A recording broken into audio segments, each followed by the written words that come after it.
ఆధ్వర్యంలో దేవాదాయ శాఖ మంత్రి కొండ సురేఖ ఇల్లు ముట్టడి, పోలీసులకు నాయకులకు మధ్య తోపులాట, మంత్రి ఇంటి ముందు తీవ్ర ఉద్రిక్తత, నాయకుల అరెస్టు, సుబేదారి పిఎస్ కు తరలింపు, పెండింగ్ లో ఉన్న ఫీజు బకాయిలు విడుదల చేయడంలో జాప్యం ఎందుకు?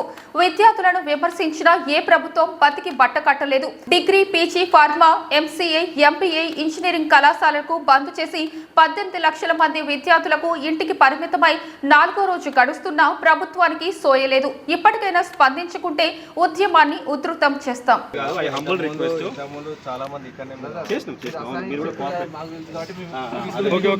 ఇదే మీ రాజ్యం, ఇదే మీ రాజ్యం. 18 లక్షల మంది ఇలా ఇళ్లలో కూర్చొని 4వ రోజు ఇది 18 లక్షల మంది ఇళ్లలో కూర్చున్నారు సార్. దానిలో మీ పిల్లలు ఉన్నారు, మేమున్నాము. ఇలా ఏంటి ఫార్మా కావచ్చు, ఎంబీఏ కావచ్చు, ఎంసీఏ కావచ్చు, లేకపోతే ఇంజనీరింగ్, డిగ్రీ మొత్తం కూడా యావత్ కాలేజీలు మొత్తం తెలంగాణ రాష్ట్ర వ్యాప్తంగా మొత్తం బంద్ చేసుకొని కూర్చున్నారు సార్. దయచేసి అర్థం చేసుకోవాలి. మేము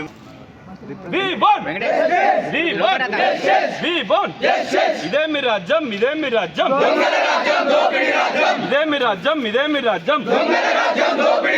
విద్యార్థులతో చెలగాటమా,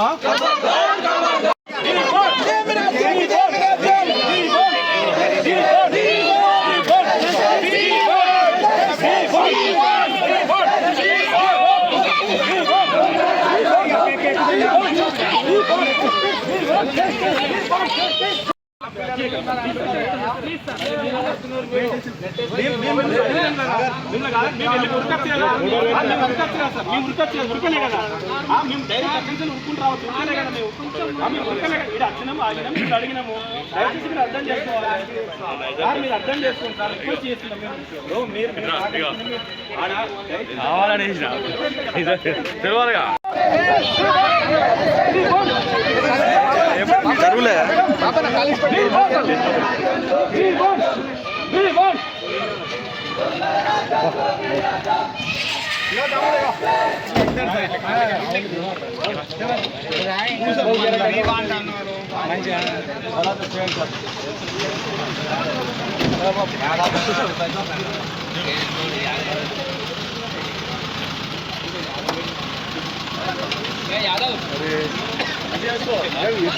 యాదవ్లే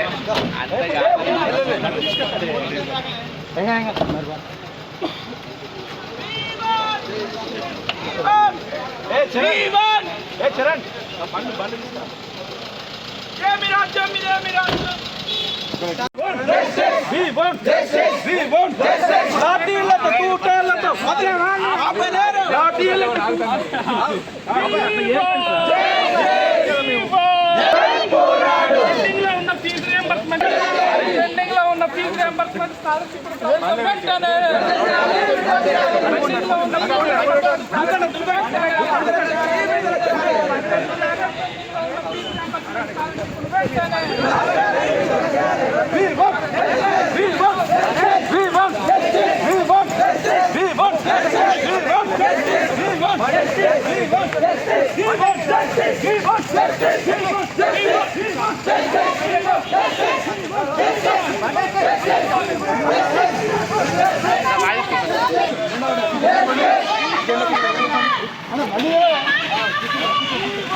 మరిన్ని అప్డేట్స్ కోసం మా ఛానల్ని సబ్స్క్రైబ్ చేయండి.